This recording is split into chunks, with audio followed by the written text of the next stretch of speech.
Tahun 1833 dipercaya menjadi tahun awal mulanya air terjun ini mulai kapitalisasi oleh Eyang Raksa.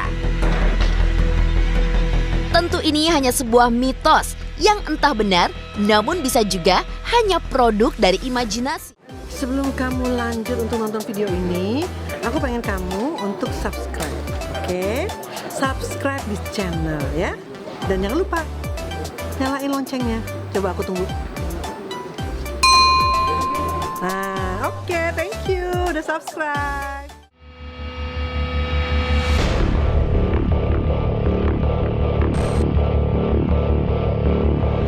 Meski ada semacam halusinasi berlebih saat tim konon katanya merangsek mendekati curug, tapi rasa ingin tahu soal fakta kebenaran dari mitos Curug Maribaya menguatkan langkah untuk terus melangkah dalam kegelapan. Mungkin sih saya yakin ya kalau terang ini pasti indah.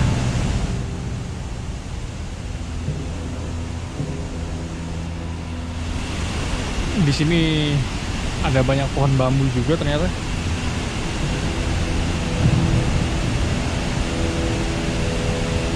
Kalau pemirsa perhatiin tuh ya, ini kayak gerimis kan ya, padahal kayaknya sih bukan gerimis, itu percikan-percikan air dari curug sih pemirsa. Nah ini kita udah mendekati nih, kita udah mendekati banget nih pemirsa. Sayang banget nggak bisa kelihatan tuh pemirsa tuh. Kalau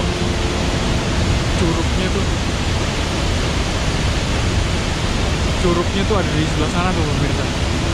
Kalau bisa dilihat. Waduh, lampu saya tiba-tiba mati pemirsa.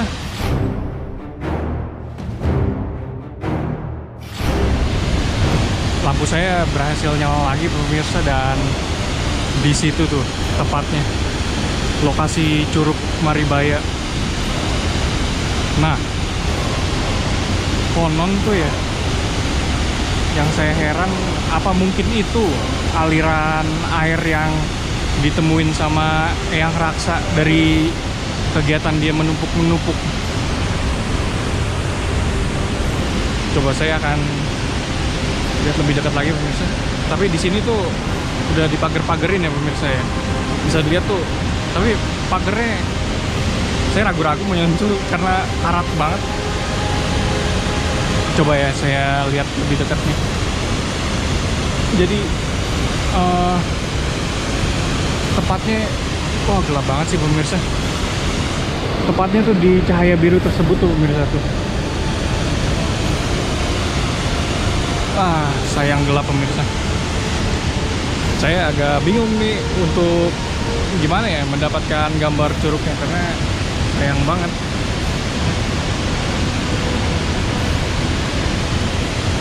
Gelap gitu.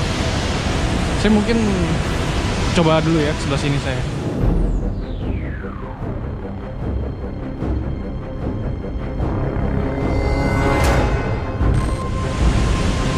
Oh, ini ada keterangan ya pemirsa. Nah, ternyata ini juga merupakan aliran lava gunung api purba. Kan orang taunya yang keluar dari tumpukan batu Eyang itu tuh air panas ya. Ya mungkin tuh juga benar ya. Itu air panas Maribaya yang di sana. Tapi kalau soal kan yang saya baca tuh konon itu aliran ya. Ini sih kalau curug tuh kan ngalir banget ya, dan keterangannya mendukung banget. Keterangannya tuh kalau curug ini tuh merupakan aliran lava gunung api purba. Tapi ya saya belum tentu benar juga, ini hanya spekulasi ya dari yang riset saya dapatkan.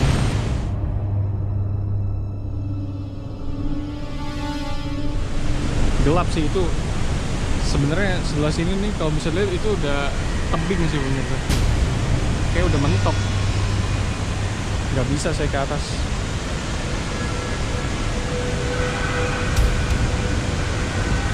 Nah, yang saya tahu tuh alirannya sendiri tuh juga cukup panjang ya. Kalau nggak salah nyambung sampai ke Sungai Cikapundung, pemirsa. Itu padahal kalau yang saya lihat ya, itu aliran air di situ tuh deras banget. Ya, kira-kira saya udah cukup ya eksplorasi di Curug Maribaya ini. Saya juga akhirnya melihat gitu bukti sejarahnya tuh dari Nyai Maribaya dan Eyang Raksa. Oke pemirsa, kayaknya karena udah semakin gelap ya hari ini juga, percuma juga kalau saya ngelihat curugnya tuh udah nggak kelihatan apa-apa. Kayaknya harus saya akhiri.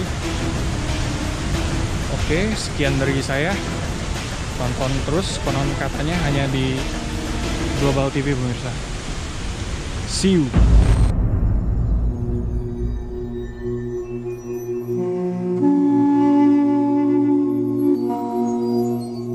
Penelusuran tim Konon Katanya ke lokasi Curug Maribaya rupanya tak semulus yang dibayangkan pemirsa.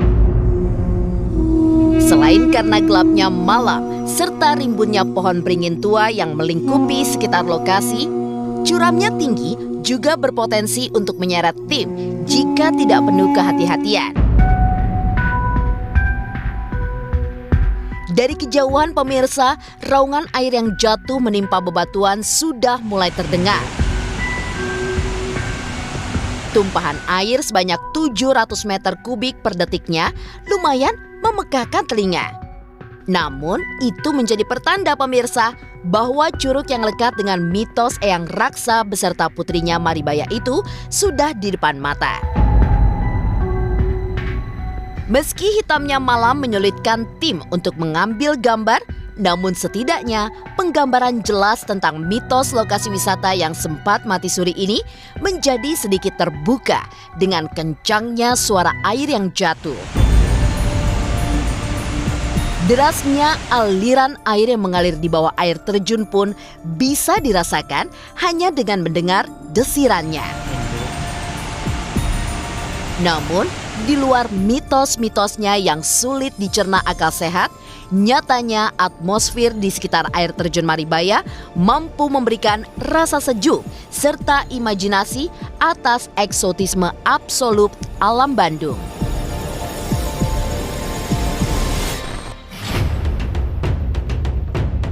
Bicara soal sejarahnya Curug Maribaya yang sejatinya merupakan gabungan dari 3 curug kecil berukuran tinggi 15 meteran ini selalu samar. Tak lain ini karena tipisnya batas pembeda antara mitos dengan fakta sejarah yang belum diketahui masyarakat pemirsa. Dari perspektif mitos, nama Eyang Raksa Dinata jelas menjadi tokoh sentral tentang bagaimana asal-usul curug ini berasal. Tahun 1833 dipercaya menjadi tahun awal mulanya air terjun ini mulai kapitalisasi oleh Eyang Raksa. Tentu ini hanya sebuah mitos yang entah benar, namun bisa juga hanya produk dari imajinasi. Yang pasti pemirsa, selama belum ada data akademis valid yang menerangkan tentang bagaimana kompleks air terjun serta pemandian air panas alam ini bermula, tak heran jika masyarakat terus berspekulasi dengan imajinasi. Bukan hanya Maribaya pemirsa, konon Bandung juga punya beberapa curug lain yang daya mistis serta mitos legendanya tak kuat. Air terjun apalagi yang sekiranya bisa dinobatkan sebagai air terjun keramat di Bandung? Bagaimana juga dengan lokasi air terjun lainnya di daerah lain di Indonesia?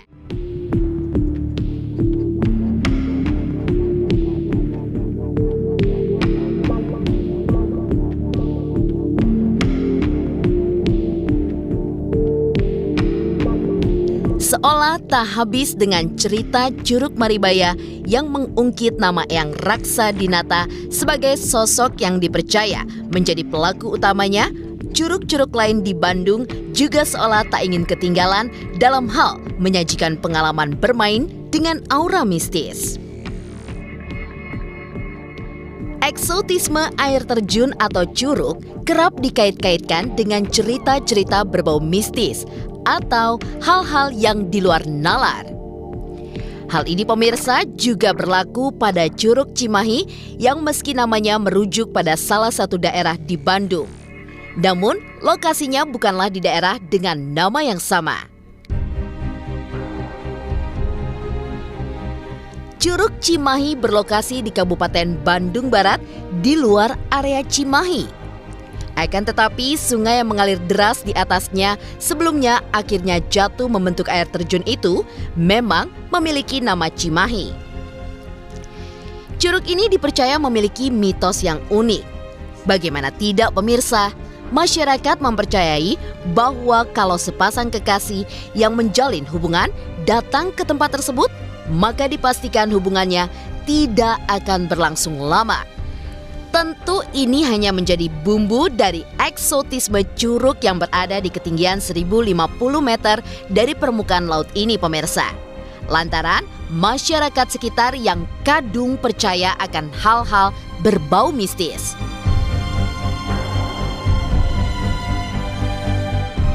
Konon apa yang disiratkan itu kadang memang benar-benar terjadi pemirsa. Tapi tak sedikit pula kejadian yang seolah mematahkan mitos tersebut. Meski tidak secara spesifik disebutkan berapa perbandingan pasangan pelancong curug yang putus dan yang berhasil melenggang ke tahap lebih serius, namun tetap saja mitos bahwa curug ini mampu memutuskan hubungan sepasang kekasih jadi elemen penting yang kerap dibahas khalayak ramai.